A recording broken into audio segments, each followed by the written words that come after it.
Hey guys, this is Allison from Allykatkreations. How are you?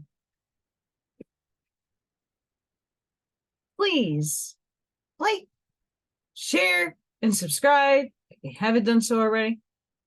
And if you get anything from my work, a connected dot, an epiphany, a mind-blown moment, a new book to read, a new author to explore, please consider supporting my work. All the links are at the bottom of this video. I had a very, very, very exhausting, very heartfelt, crazy 48 hours. Before I begin, I making creations, but Amazon decided I'm going to deliver some stuff late because you're not that important. So I got some of the stuff late. So I am starting 2 new pyramids for people. And yeah, that's being worked on. Fun times. And then little Thor joined me for breakfast.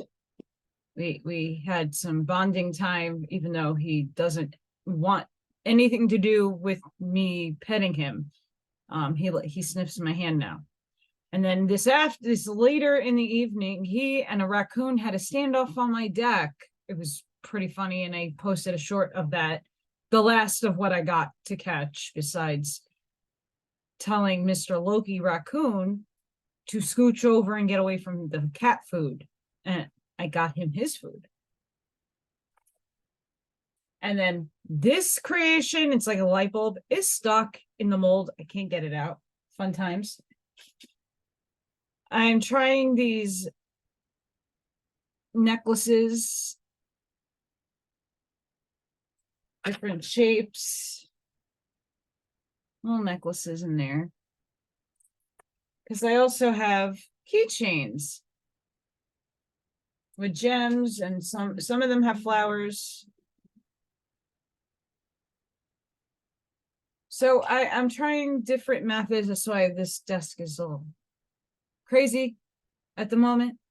My downstairs is a crazy bomb of art materials. It's a good thing I live by myself. But I didn't post because in the first time in 13 years, I actually got asked out on a date. My car yesterday morning did not start. I'm having car problems. And that's not a good thing where being here, there's nothing close by. It's like miles, not necessarily. The corner store is a gas station, it's a nice walk, but I need a car. So I go outside and I'm doing my jumping because the car won't start, and my charger's not charged enough to jumpstart the battery. So there's guys across from the city watching me do this, like, oh, damsel in distress, but really I just needed to go back and charge my shit and go back inside, close my door, and get back to breakfast. And I get a ring at the door, and a nice gentleman jumped my car for me. And then he asked me if I was single, and then asked me for my number. And we went out to eat last night. That was unplanned, and I didn't get back until really late. So I really had a nice time. Really nice, sweet guy. Let's hope for the best. But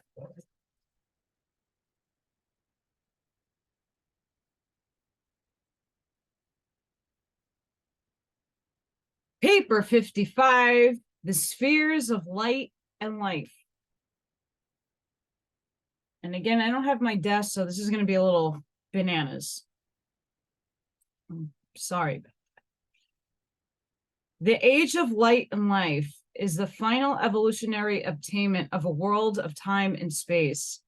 From the early times of primitive man, such an inhabited world has passed through the successive planetary ages, the pre and the post-planetary prince ages, the post-Adamic age, and the post-magisterial sun age, and the post-bestowal sun age. And then is such a world made ready for the culminating evolutionary attainment, the settled status of light and life, by the ministry of the successive planetary missions of the Trinity teacher sons, with their ever-advancing revelations of divine truth and cosmic wisdom. In these endeavors, the teacher sons enjoy the assistance of the brilliant evening stars, always, and the Melchizedek sometimes in establishing the final planetary age. This era of light and life, inaugurated by the teacher sons at the conclusion of their final planetary mission, continues indefinitely on the inhabited worlds. Each advancing stage and settled status may be segregated by the judicial actions of the magisterial sons into a succession of dispensations, but all such judicial actions are purely technical, in no way modifying the course of planetary events. Only those planets which obtain existence in the main circuits of the super universe are assured of continuous survival.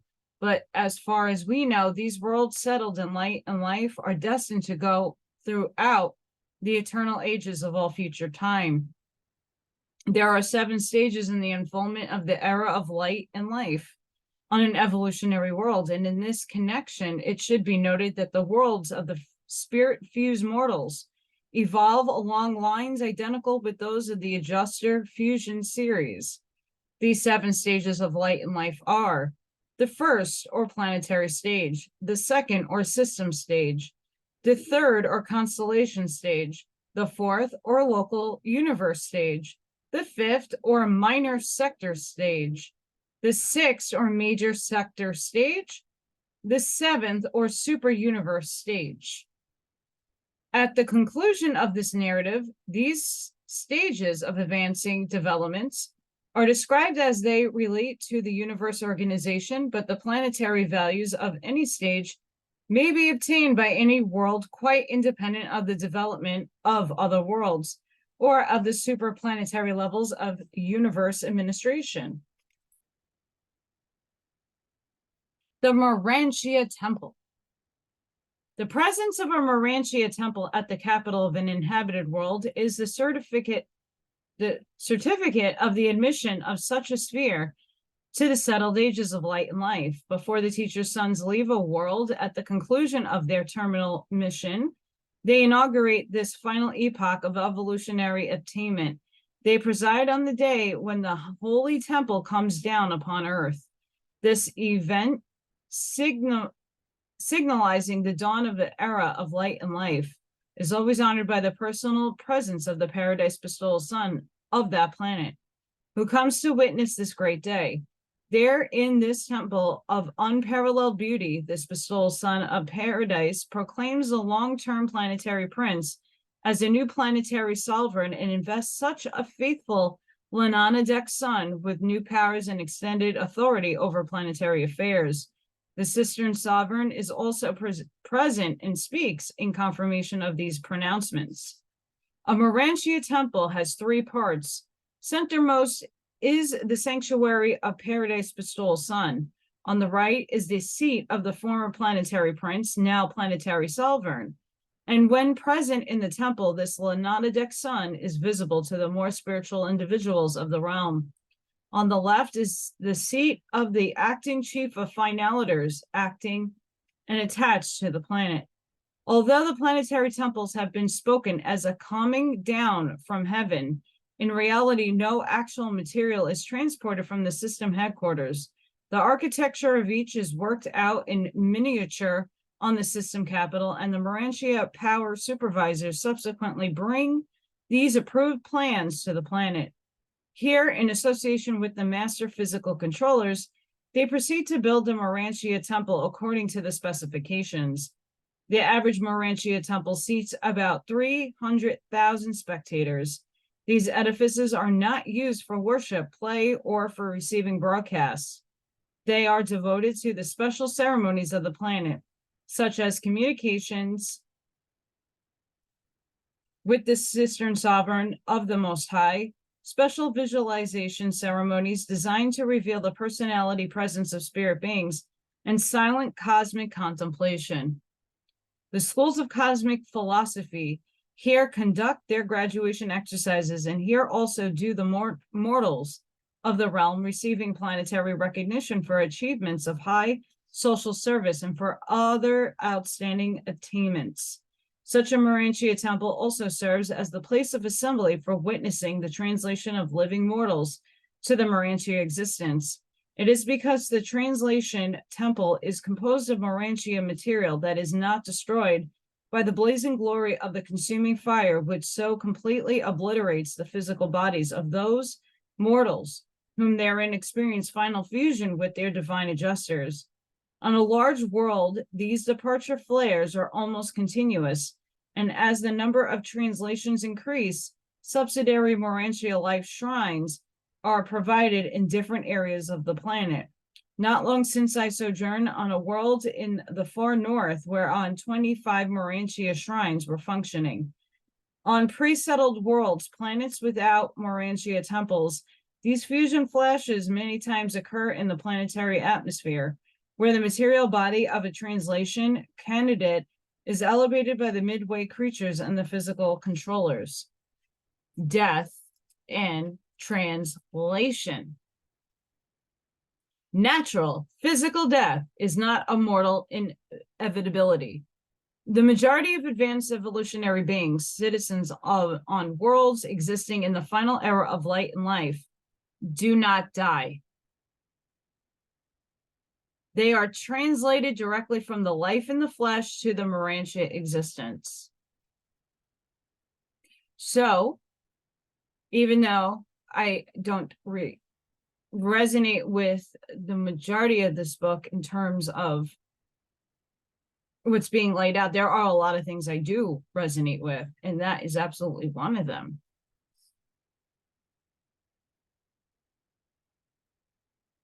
This experience of translation from the material life to the Urantia state, fusion of the immortal soul with the indwelling adjuster, increases in frequency commensurate with the evolutionary progress of the planet. At the first, only a few mortals in each age obtain translation levels of spiritual progress. With the onset of the successive ages of the teacher sons, more and more adjuster fusions occur before the termination of the lengthening lives of these progressive mortals. And by the time of the terminal mission of the teacher sons, approximately 1/4 of these superb mortals are exempt from natural death. Pause. We are seeing this right now. But not everybody's taking their body, because not everybody's body can hold that energy and that frequency. So again, do not get attached. It's okay if you are sick and you happen to pass away. Don't worry. You're going to get another vehicle, and probably a better one. Once we learn to detach from everything, the transition will be so much easier. But we all wrote that story in our own ascension, in our own ways. So no matter what any book says or what any other person says, you wrote your contract and arrangement with Source, no one else. So the manner in which you ascend will be different from anybody else listening to this. You might have similarities to other people, but not everybody's going in the same manner, and not everybody is going in the same place. So please realize that energy does not die, it only transforms.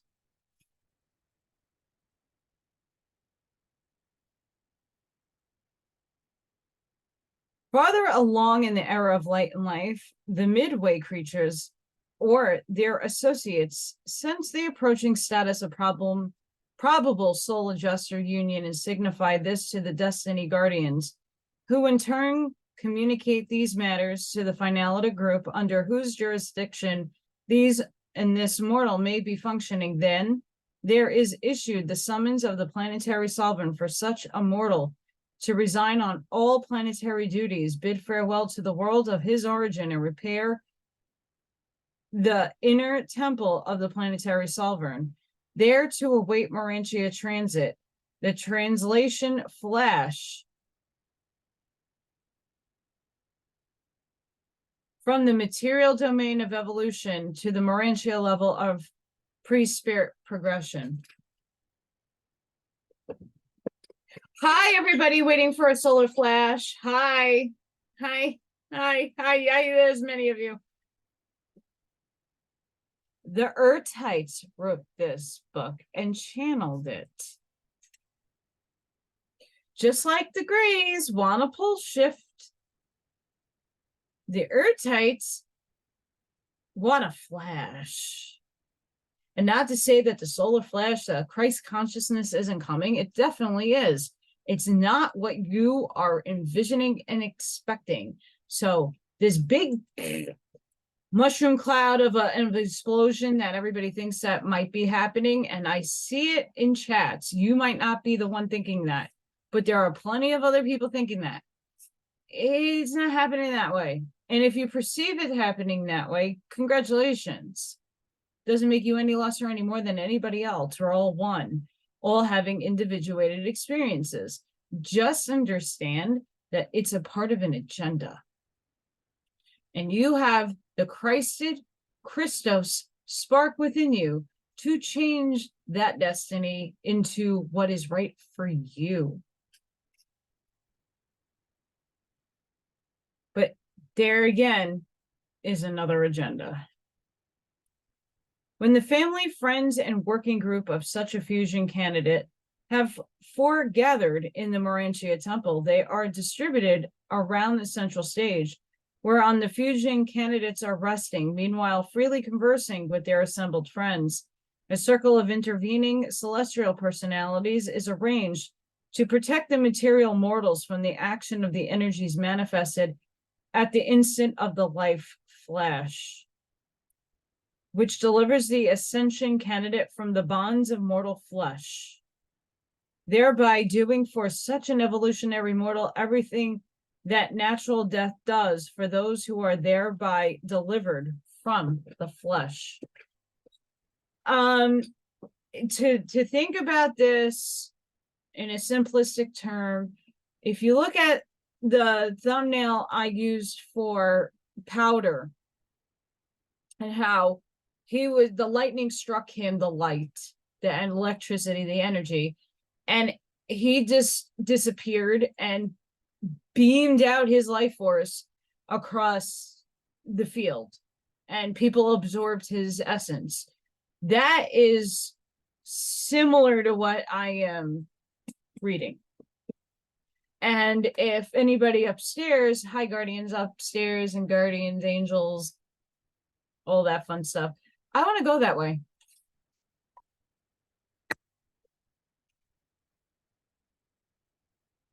I would love to go that way. I need my powder experience.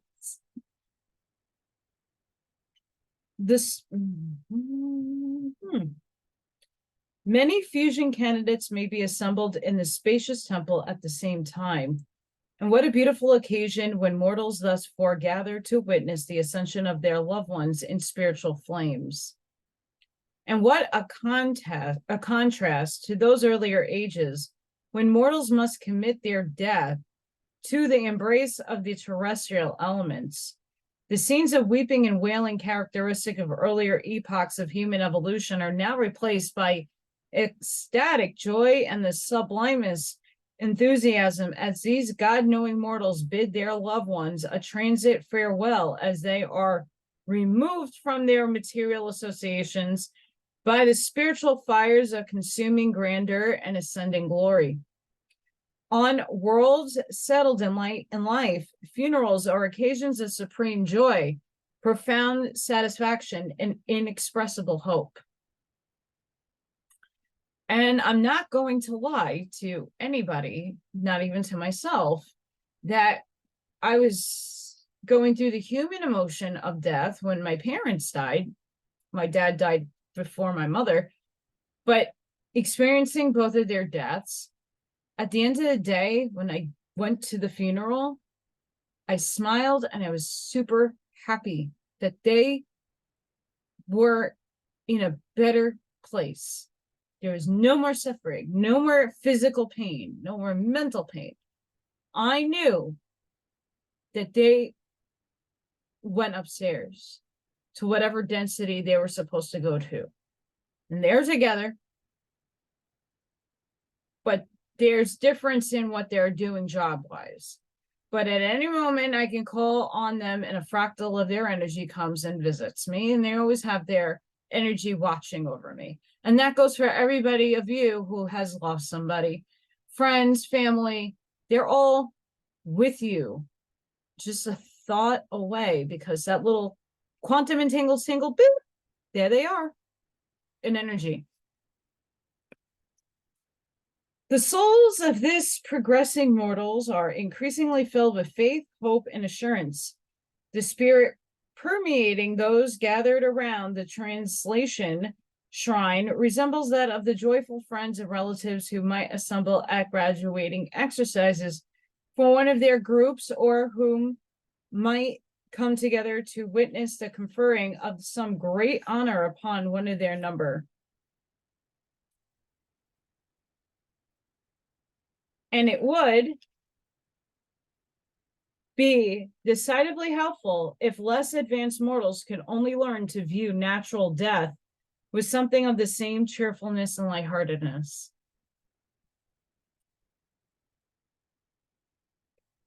It's true. I hate to say it, because this is what it means to not be detached, like detaching yourself. Not to say you don't love somebody and you don't love your kid and you don't love your animal. You do. But even when Ethan died, I had my human moment, and then I was happy because he is no longer in pain. And I detached my energy from him so he can move on too. When you're holding on to something so tight, sometimes you're keeping a spirit here because you can't let go. Gotta let go.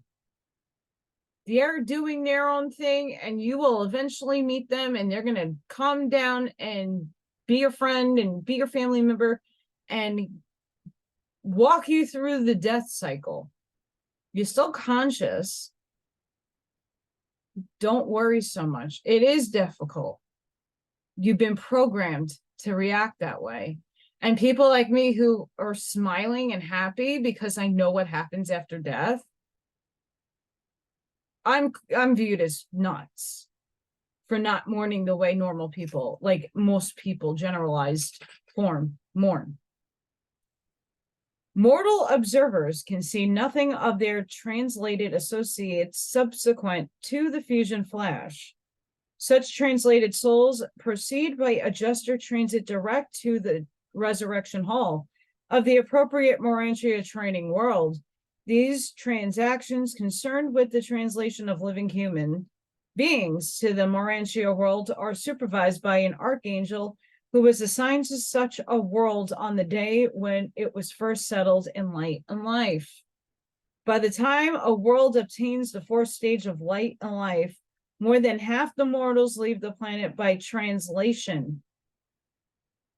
From among the living,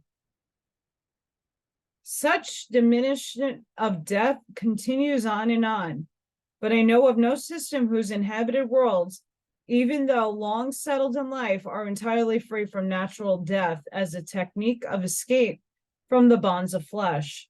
And until such a high state of planetary evolution is uniformly obtained, the Urantia training worlds of the local universe must continue in service as educational and cultural spheres for the evolving Urantia progressors. The elimination of death is theoretically possible, but it has not yet occurred according to my observation. Perhaps such a status may be obtained during the faraway stretches of the succeeding epochs of the seventh stage of a settled planet life. The translated souls of the flowering ages of the settled spheres do not pass through the mansion worlds, neither do they sojourn as students on the Urantia worlds of system or constellation. They do not pass through any of the earlier phases of Urantia life. They are the only ascending mortals who so nearly escape the Urantia transition from material existence to semi-spirit status.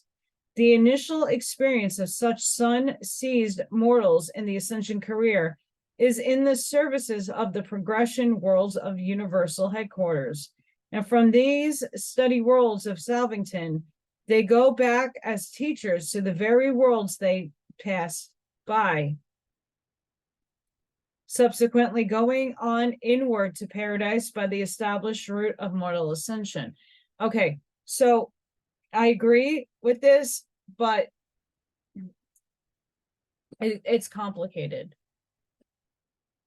Many of us have done this before, and that's what we just read. And many of us volunteered to come back here to this sphere. We came back. We already did this, been there, done that. I know many of us just want to go home.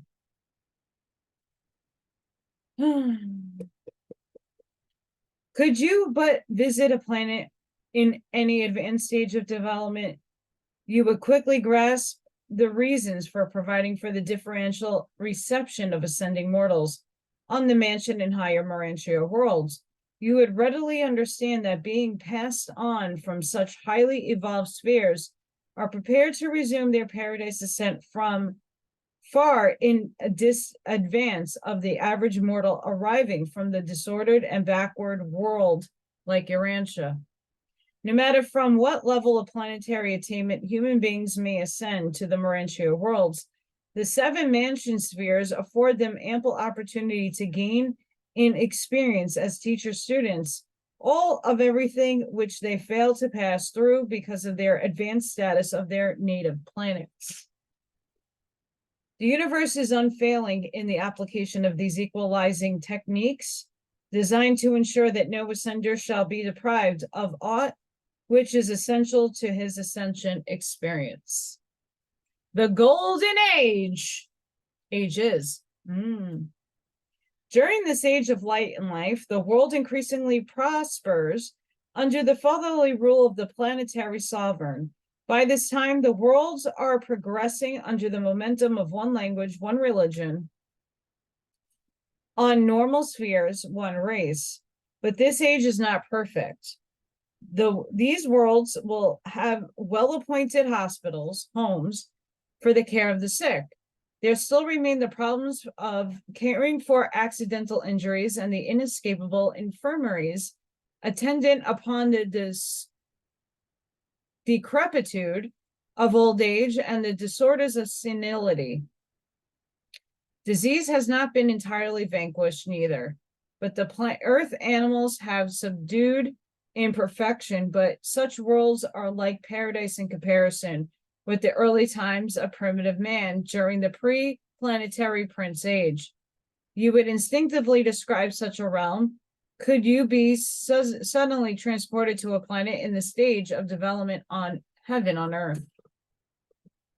Human government in the conduct of material affairs continues to function throughout this age of relative progress and perfection. The public activities of a world in the first stage of light and life, which I recently viewed and visited, were financed by the tithing technique.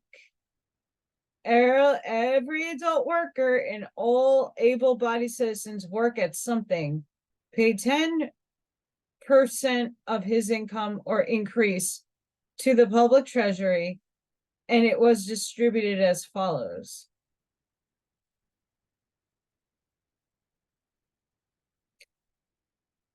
3% was expended in the promotion of truth, science, education, and philosophy. 3% was devoted to beauty, play, social leisure, and art. 3% was dedicated to goodness, social service, altruism, and religion. That's my problem. It should be all spiritual, not religion. And there shouldn't just be one way, one dictatorship. Should be whatever you choose. That's where their sneaky little nonsense happens.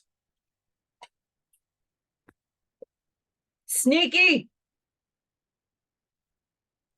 1% was assigned to the insurance reserves against the risk of incapacity for labor resultant from accident, disease, old age, or unpreventable disasters.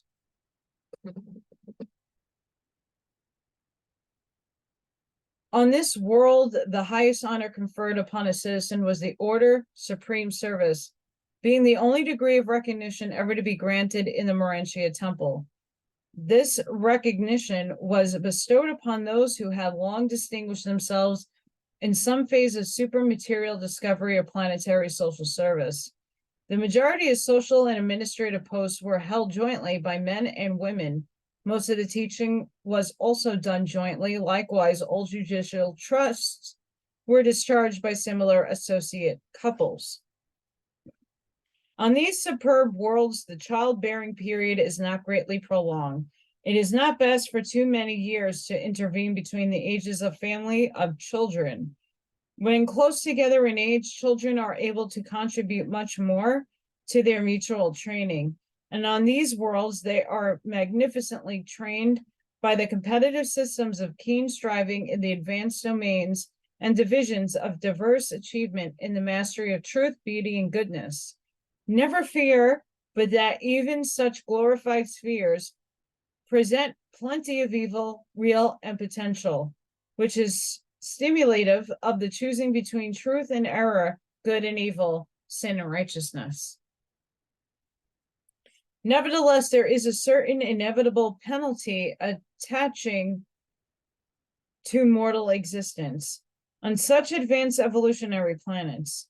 When a settled world progresses beyond the third stage of light and life, all ascenders are destined before obtaining the minor sector to receive some sort of transient assignment on a planet passing through the earliest stages of evolution. Each of these successive ages represents advancing achievements in all phases of planetary attainment. In the initial age of light, the revelation of truth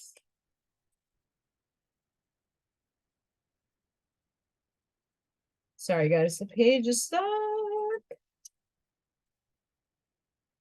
Enlarged to embrace the workings of the universe of universes, while the deity study of the second age is the attempt to master the protein concept of nature, mission, ministry, associations, origin, and destiny of the creator sons, the first level of God, the sevenfold.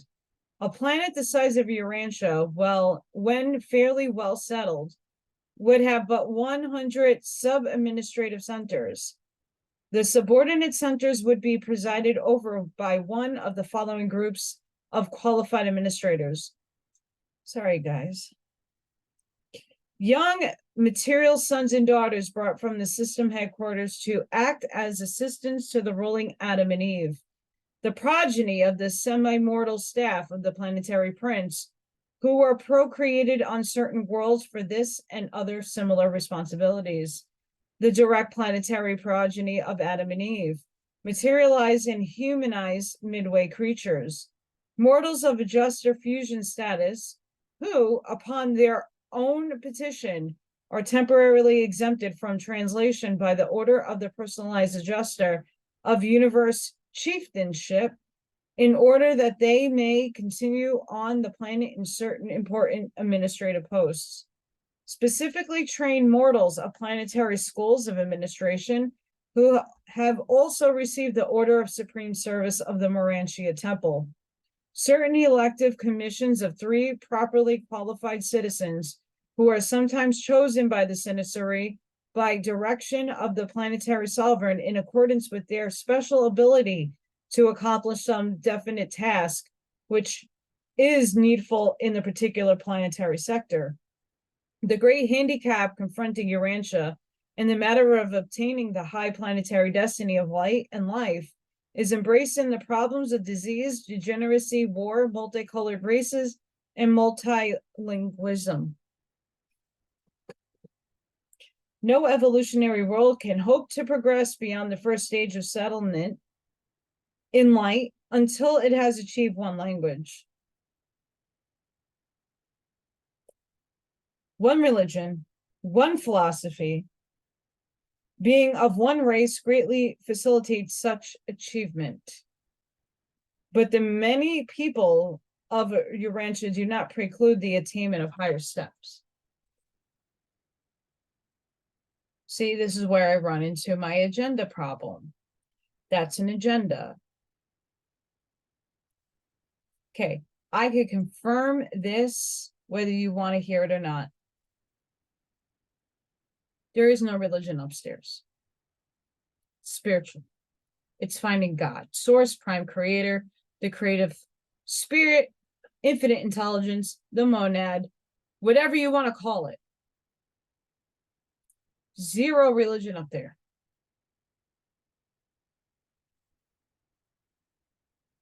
That's why I have a problem. And philosophy, metaphysics, is always going to be based off of perception. And you, even if you are ascended and understanding of the one, understanding of the law of one, there is still personality, there is still differentiation. You're not back with source. So again, agenda, dictatorship, no bueno. Regardless if, and again, my perception, my opinions, but I'm just making rational sense out of something that I innately know for a fact for myself. You might not know. I know for myself. I'm just imparting my knowledge, my understanding of things to you. Because I know a lot of people that read the Urantia book are totally, please discern for yourself. I love all of you.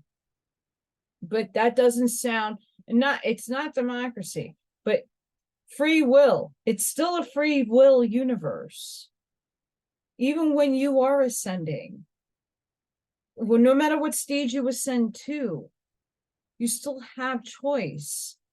You can't have choice if there's one language, one religion, one philosophy. That's dictatorship. You're under communism. The universe is not like that. If you listen to other people who channel other races, they all have differentiated languages. They all have their own ways of thinking. There's hive mind, AI, Dracos communicate different from the freaking Greys. The Anunnaki converse differently from the humans.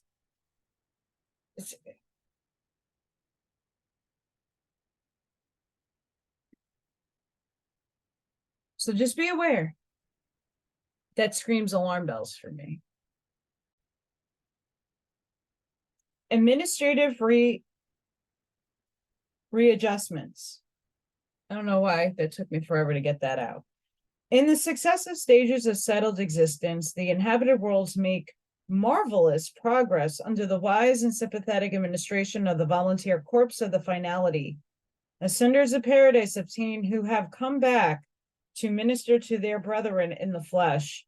These finaliters are active in cooperation with the Trinity teacher's sons, but they do not begin their real participation in the world affairs until the Urantia temple appears on earth. Upon the formal inauguration of the planetary ministry of the corpse of the finality, the majority of celestial hosts withdraw, but the seraphic guardians of destiny continue their personal ministry to the progressing mortals in light. Indeed, such angels come in ever-increasing numbers throughout the settled ages, since larger and larger groups of human beings reach the third cosmic circle of coordinate mortal attainment during the planetary lifespan. This is merely the first of the successive administrative adjustments, which attend to the unfolding of the successive ages of increasingly brilliant attainment on the inhabited worlds as they pass from the first to the seventh stage of the settled existence. The first stage of light and life, a world in the initial settled stage, is being administered by three rulers. The planetary sovereign presently to be advised by a consoling Trinity teacher son, in all probability the chief of the terminal corpse, and such sons to function on the planet. The chief of the planetary corpse of finaliters. Adam and Eve, who function jointly as the unifiers of the dual leadership of the Prince Sovereign and chief of the finaliters. So I got to put my feet up. Acting as interpreters for the seraphic guardians and the finaliters are the exalted and liberated midway creatures. One of the last acts of Trinity teacher sons on their terminal mission is to liberate the midwayers of the realm and to promote or restore them to advanced planetary status, assigning them to responsible places in the new administration of the settled sphere. Such changes have already been made in the range of human vision as enable mortals to recognize these heretofore invisible cousins of the early Adamic regime. This is made possible by the final discoveries of physical science in liaison with the enlarged planetary functions of the master physical controllers.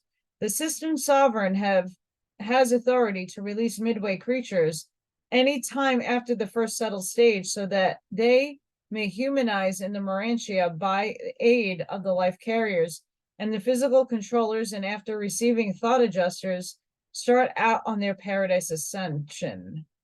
In the third and subsequent stages, some of the midwayers are still functioning chiefly as contact personalities for the finaliters, but as each stage of light and life is entered, new orders of liaison ministers largely replace the midwayers. Very few of them ever remain beyond the fourth stage of light.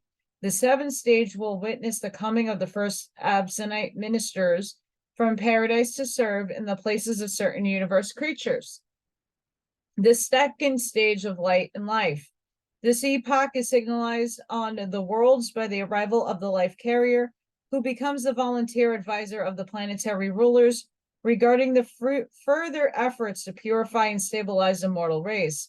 Thus do the life carriers actively participate in the further evolution of human race, physically, socially, and economically, and then they extend their supervision to the further purification and the mortal stock by the drastic elimination of the retarded and persisting remnants of inferior potential of an intellectual, philosophic, cosmic, and spiritual nature. Those who design and plant life on an inhabited world are fully competent to advise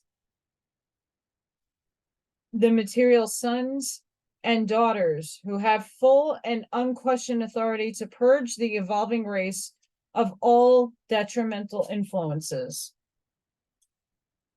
From the second stage on throughout the career of a settled planet, the teacher's sons serve as counselors to the finaliters.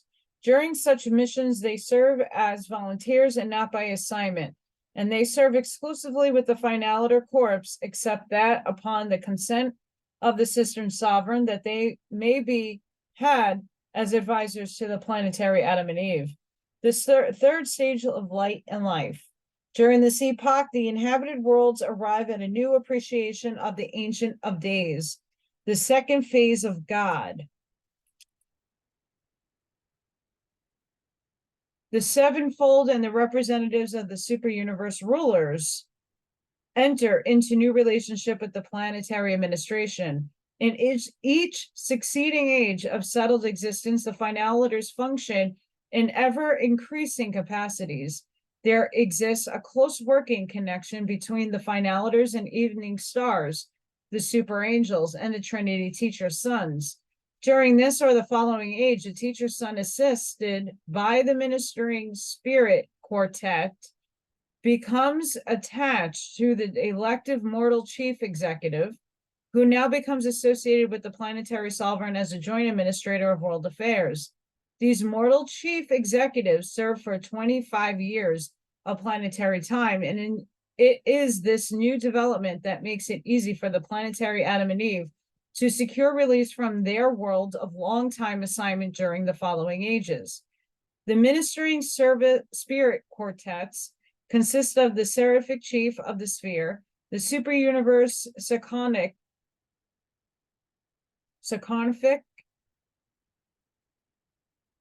counselor, the archangel of translations, and the Orphim, who functions as the personal representative of the assigned sentinel stationed on the system headquarters, but the advisors never proffer counsel unless it is asked for.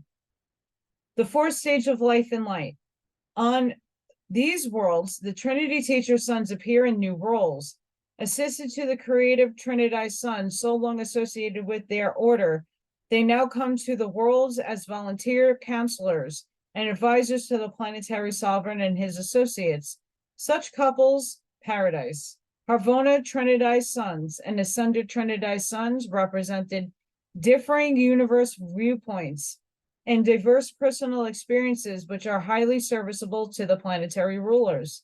At any time after this age, the planetary Adam and Eve can petition the sovereign creator Son for release from planetary duties in order to begin their paradise ascent, or they can remain on the planet as directors of a newly appearing order of increasingly spiritual society, composed of advanced mortals striving to comprehend the philosophic teachings of the finaliters and portrayed by the brilliant evening stars, who are now assigned to the worlds to collaborate in pairs with the Secondophim from the headquarters and the super universe.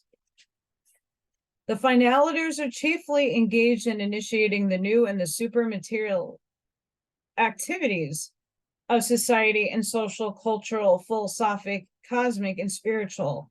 As far as we can discern, they will continue the ministry far into the seventh epoch of evolutionary stability, when, possibly, they may go forth to minister in outer space, whereupon we conjecture their places may be taken by absentite beings from paradise. The fifth stage of light and life, the readjustments of the stage of settled existence, pertain almost entirely to the physical domains and are a primary concern of the master physical controllers. The sixth stage of light and life, witness the development of new functions of the mind circuits of the realm. Cosmic wisdom seems to become consecutive in the universe ministry of mind. The seventh stage of light and life. Early in the seventh epoch, the Trinity Teacher Counselor of the planetary sovereign is joined by a volunteer advisor sent by the Ancients of Days. Later on, they will be augmented by a third counselor coming from the super universe supreme executive. During the epoch, if not before, Adam and Eve are always relieved of planetary duties. If there is a material son in the finaliter corpse, he may become associated with the mortal chief executive, and sometimes it is a Melchizedek who volunteers to function in this capacity. If a midwayer is among the finaliters, all of that order remaining on the planet are immediately released. Upon obtaining release from their age-long assignment, a planetary Adam and Eve may select careers as follows. They can secure planetary release and from the universe headquarters start out immediately on the paradise career, receiving thought adjusters at the conclusion of the Urantia experience. Very often, a planetary Adam and Eve will receive adjusters while yet serving on the world settled in light, concomitant with the receiving adjusters by some of their imported pure line children who have volunteered for a term of planetary service. Subsequently, they may all go to universe headquarters and there begin their paradise career. A planetary Adam and Eve may elect, as do material sons and daughters, from the system capital to go direct to the Midzanite world for a brief sojourn there to receive their adjusters. They may decide to return to the system headquarters there for a time to occupy seats on the Supreme Court, after which service they will receive adjusters and begin the paradise ascent. They may choose to go to their administrative duties back to their native world to serve as teachers for a season and to become adjuster indwelt at the time of transfer to the universal headquarters. Throughout all these epochs, the important assisting material sons and daughters exert a tremendous influence on the progressing social and economic orders. They are potentially immortal at least until such a time as they elect to humanize, receive adjusters, and start for paradise. On the evolutionary worlds, a being must harmonize to receive a thought adjuster. All ascendant members of the mortal corpse of finaliters have been adjuster indwelt, infused, except seraphim, and they are father indwelt by another type of spirit at the time of being mustered into this corpse. The acme of material development. Mortal creatures living on a sin-stricken, evil-dominated, self-seeking, isolated world, such as Urantia, can hardly conceive of the physical perfection, the intellectual attainment, and the spiritual development which characterize these advanced epochs of evolution on sinless sphere. The advanced stages of a world settled in light and life represent the acme of evolutionary material development. On these cultured worlds, gone are the idleness and friction of the earlier primitive ages. Poverty and social inequity have all but vanished. Degeneracy has disappeared, and delinquency is rarely observed. Insanity has partially ceased to exist, and feeble-mindedness is a rarity. The economic, social, and administrative status of these worlds is of a high and perfected order. Science, art, and industry flourish, and society is a smoothly working mechanism of high material, intellectual, and cultural achievement. Industry has been largely diverted to serving the higher aims of such a superb civilization. The economic life of such a world has become ethical. War has become a matter of history, and there are no more armies or police forces. Government is gradually disappearing. Self-control is slowly rendering laws of human interaction obsolete. The extent of civil government and statutory regulation in an intermediate state of advancing civilization is in the inverse proportion to the morality and spirituality of the citizenship. Schools are vastly improved and are devoted to the training of mind and the expansion of soul. The art centers are exquisite and the musical organization superb. The temples of worship, with their associated schools of philosophy and experimental religion, are creations of beauty and grandeur. The open-air arenas of worship assembly are equally sublime in the simplicity of their artistic appointment. The provisions for competitive play, humor, and other phases of personal and group achievement are ample and appropriate. A special feature of the competitive activities on such a highly cultured world concerns the efforts of individuals and groups to excel in the science and philosophies of cosmology. Literature and ornithology flourish, and language is so improved as to be symbolic of concepts as well as to be expressive of ideas. Life is refreshingly simple. Man has at least coordinated a high state of mechanical development with an inspiring intellectual attainment and has overshadowed both with an exquisite spiritual achievement. The pursuit of happiness is an experience of joy and satisfaction. Individual mortal. As worlds advance in the settled status of light and life, society becomes increasingly peaceful. The individual, while no less independent and devoted to his family, has become more altruistic and fraternal. On Urantia, and as you are, you can have little appreciation of the advanced status and progressive nature of the enlightened races of these perfected worlds. These people are the flowering of the evolutionary races, but such beings are still mortal. They continue to breathe, eat, sleep, and drink. This great evolution is not heaven, but it is a sublime foreshadowing of divine worlds of the paradise ascent.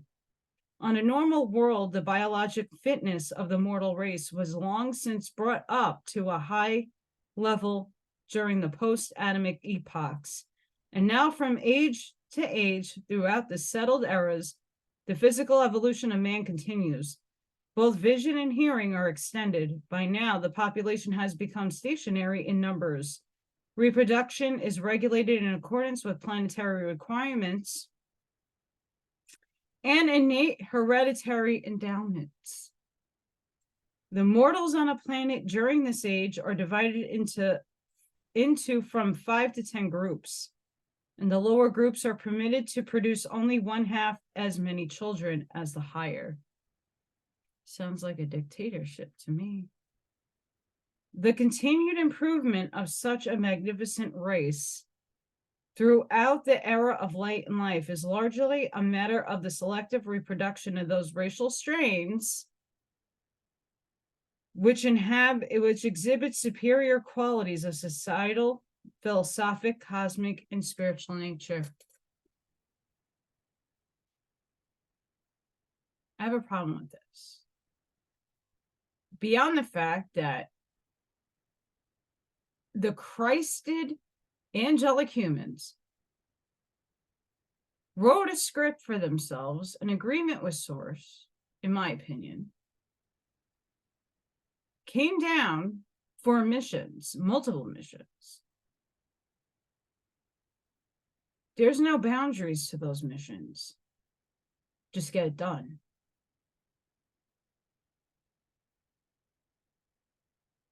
We are one race of humans. One. And yes, the ways in which men and women join together will change. And yes, things will slow down for a bit because conditions aren't there enough to support other life, including children. But here's the agenda. Again, if I didn't have my eyes open to the agendas, I would be reading this and thinking this is all lottie-dottie great. But there's an agenda here within truth. It's being narrated in truth and steered in a direction that sounds fanciful and glowy and beautiful. But at the scheme of it all, requirements?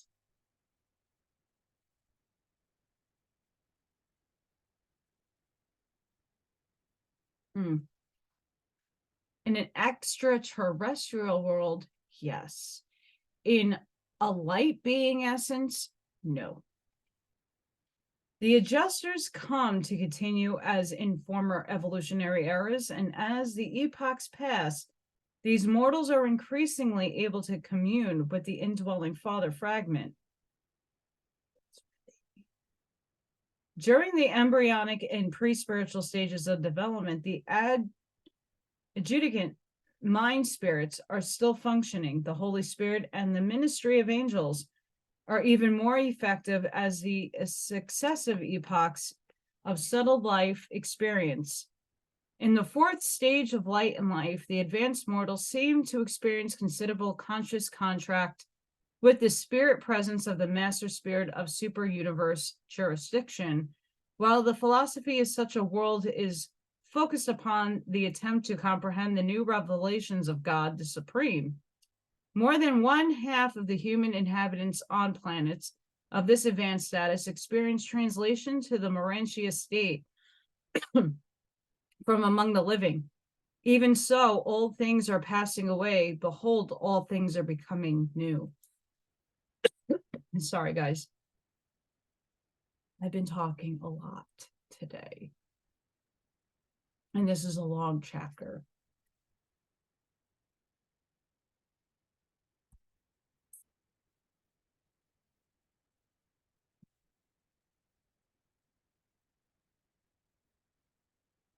Like, some of this sounds great and most of it will happen, but not in the way that it's describing. There is things that will happen that they're telling you. There's truth here. There's a lot of truth here. but there's an agenda afoot behind it. I just want to reiterate that because, again, you got the God spark inside of you. You are God. You're part of it, part of the whole. We can see that physical evolution will have obtained its full development by the end of the fifth epoch. Oh my goodness. Of the light and life era, we observe that the upper limits of spiritual development associated with evolving human mind are determined by the adjuster fusion level of conjoint Urantia values in cosmic meetings. But concerning wisdom, while we do not really know, we conjecture that there can never be a limit to intellectual evolution and the attainment of wisdom. On a seventh stage world, wisdom can exhaust the material potentials, enter upon moda insight, and eventually even taste of abstinent grandeur. We observe that on these higher and highly evolved and long seventh stage worlds, human beings fully learn the local universe language before they are translated. And I have visited a few very old planets where abandoners were teaching the older mortals the tongue of the super universe. And on these worlds, I have observed the technique whereby the abstinent personalities reveal the presence of the finalators in the Urantia temple. This is the story of the magnificent goal of mortal striving on the evolutionary worlds, and it all takes place even before human beings enter upon the Urantia careers. All of this splendid development is obtainable by material mortals on inhabited worlds. The very first stage of that endless and incomprehensible career of paradise ascension and divinity attainment. But can you possibly imagine what sort of evolutionary mortals are now coming up from worlds long existing in the seventh epoch of settled light and life? It is such as these who go on to the Urantia worlds of the local universe capital to begin their ascension careers. If the mortals of distant Urantia could only view one of these more advanced worlds, long settled in light and life, they would never more question the wisdom of the evolutionary scheme of creation, where there are no future of eternal creature progression. Still, the superb evolutionary attainments of the mortal races are such settled worlds of perfected achievement would amply justify man's creation on the worlds of time and space. We often ponder if the grand universe would be settled in light and life. Would the ascending exquisite mortals still be destined to the corpse of the finality? But we don't know. The first or planetary stage. This epoch extends from the appearance of the Urantia temple on the new planetary headquarters to the time of the settling of the entire system in light and life. This age is inaugurated by Trinity teacher sons at the close of their successive world missions, while the planetary prince is elevated to the status of planetary sovereign by the mandate and personal presence of the paradise bestowed son. Told you this is a long one. That sphere come continent, therewith the finalators inaugurate their active participation in planetary affairs. To the outward visible appearances, the actual rulers or directors of such a world settled in light and life are the material son and daughter, the planetary Adam and Eve. The finalators are invisible, as also is the prince sovereign, except when in the Urantia temple. The actual and literal heads of the planetary regime are therefore the material sons and daughters. It is the knowledge of these arrangements that has given prestige to the idea of kings and queens throughout the universe realms. And the kings and queens are a great success under these ideal circumstances, when a world can command such high personalities to act in behalf of still higher but invisible rulers. When such an era is obtained on your world, no doubt Makiventa Melchizedek, now the vice-regent planetary prince of Urantia, will occupy the seat of the planetary sovereign, and it has been long conjectured on Jerusalem that he will be accompanied by a son or a daughter of the Urantia Adam and Eve, who are now held on Adentia as wards of the Most Highs of Nolanadek. These children of Adam might serve on Urantia in association with the Melchizedek sovereign, since they were deprived of procreation powers almost 37,000 years ago, at the time when they gave up their material bodies on Urantia in preparation for transit to Adentia. This settled age continues on and on until every inhabited planet in the system obtains the era of stabilization. And then, when the youngest world, the last to achieve light in life, has experienced such settledness for 1 millennium of system time, the entire system enters a stabilized status, and the individual worlds are ushered into the system epochs of the era of light and life. The second or system stage. When an entire system becomes settled in life, a new order of government is inaugurated. The planetary sovereigns become members of the system conclave, and this new administrative body, subject to the veto of the constellation fathers, is supreme in authority. Such a system of inhabited worlds becomes virtually self-governing. The system legislative assembly is constituted on the headquarter worlds, and each planet sends its 10 representatives there too. Courts are now established on the system capitals, and only appeals are taken to the universal headquarters. With the settling of the system of the assigned senatorial representative of the superuniverse, system executive becomes a volunteer advisor to the system Supreme Court and actual presiding officer of the new legislative assembly. After the settling of an entire system in light and life, the system sovereigns will no more come and go. Such a sovereign remains perpetually at the head of his system. The assistant sovereigns continue to change as in former ages. During the epoch of stabilization, for the first time, mid-sonators come from the universe headquarters worlds of their sojourn to act as counselors to the legislative assemblies and advisors to the adjudicational tribunals. These mid-sonators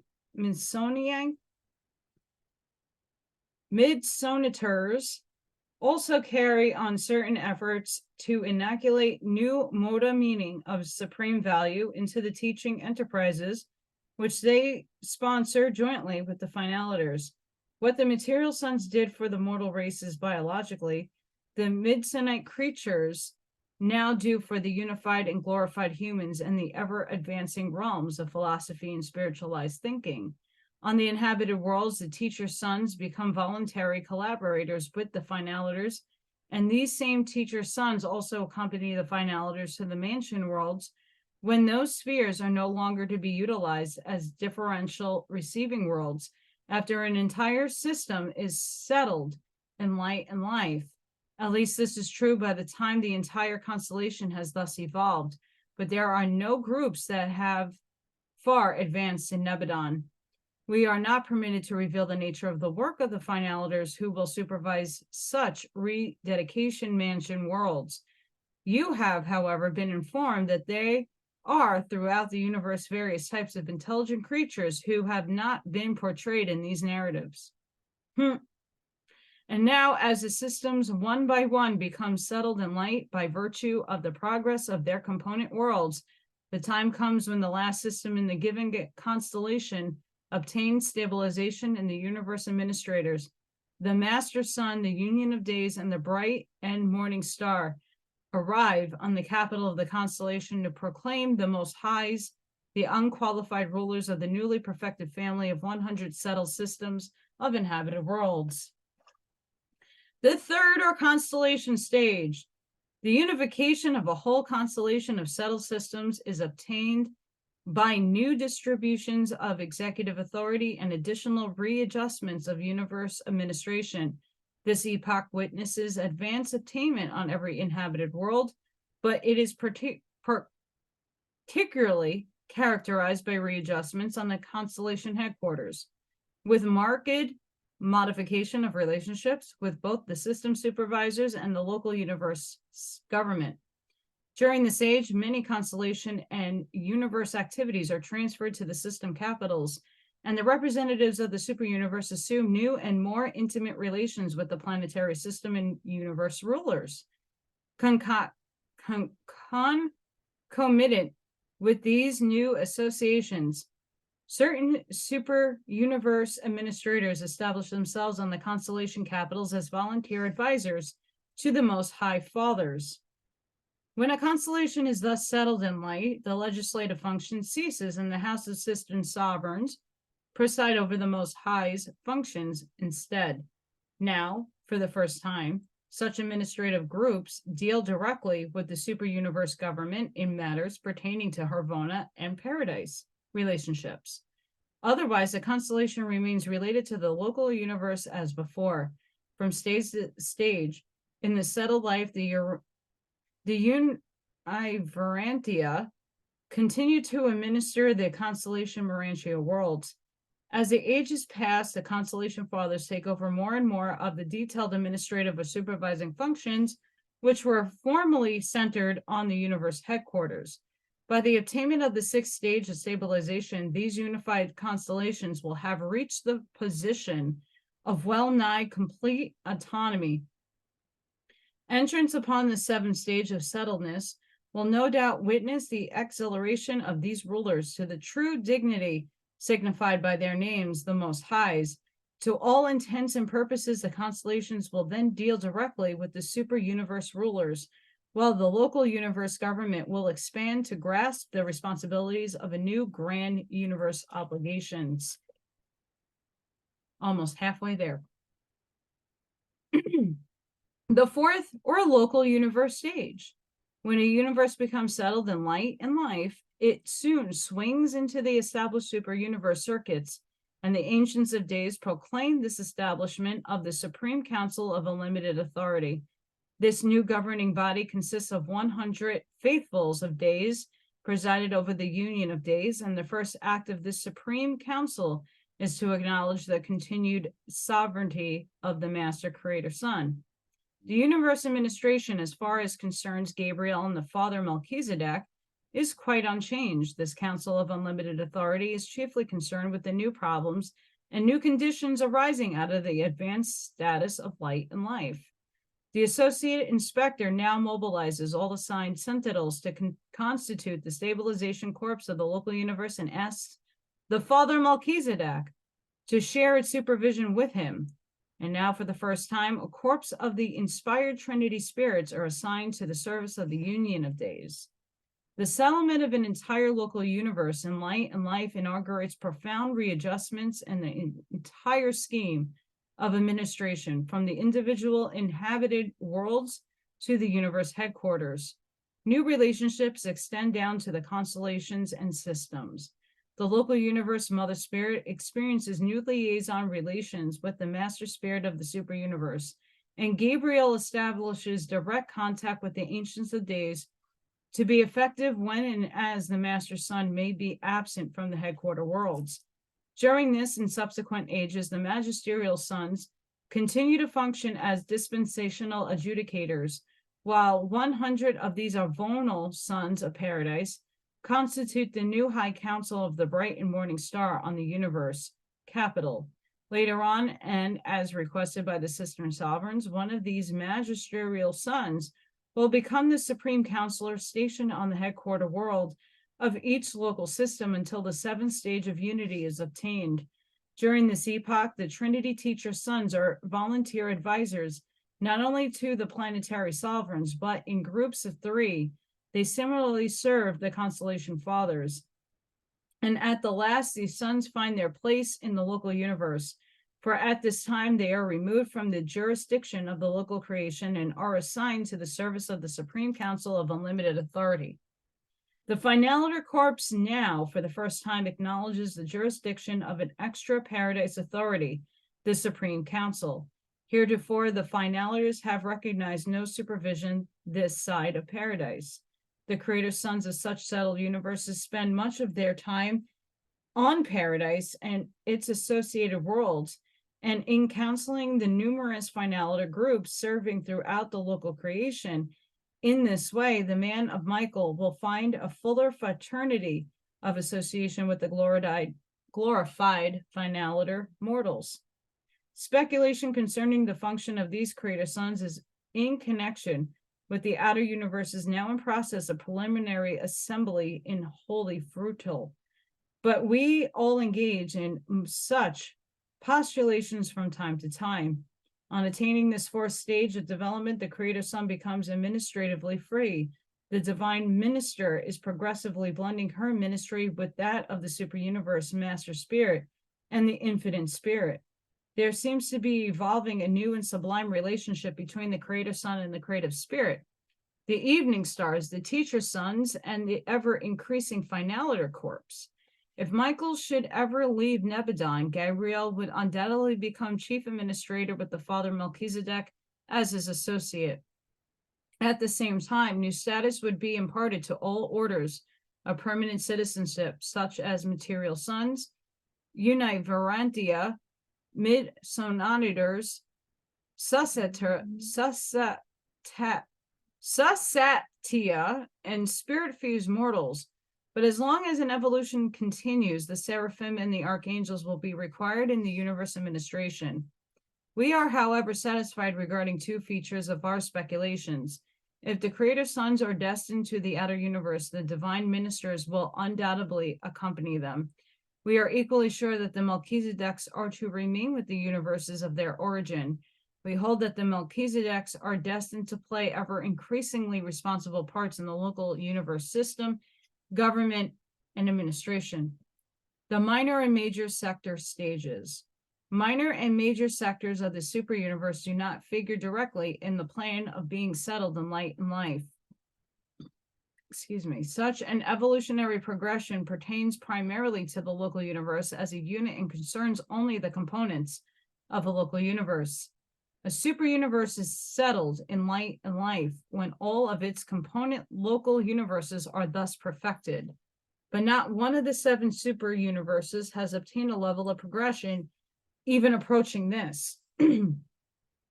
The minor sector age, as far as observations can penetrate the 5th or minor sector stage of stabilization, has exclusively to do with the physical status, with the coordinate settling of the 100 associated local universes in the established circuits of the superuniverse. Apparently, none but the power centers and their associates are concerned with these realignments of the material creation. The major sector age, concerning the 6th stage or major sector stabilization, we can only conjecture since none of us have witnessed in such event. Nevertheless, we can postulate much concerning the administrative and other readjustments, which would probably accompany such an advanced status of inhabited worlds and their universal groupings.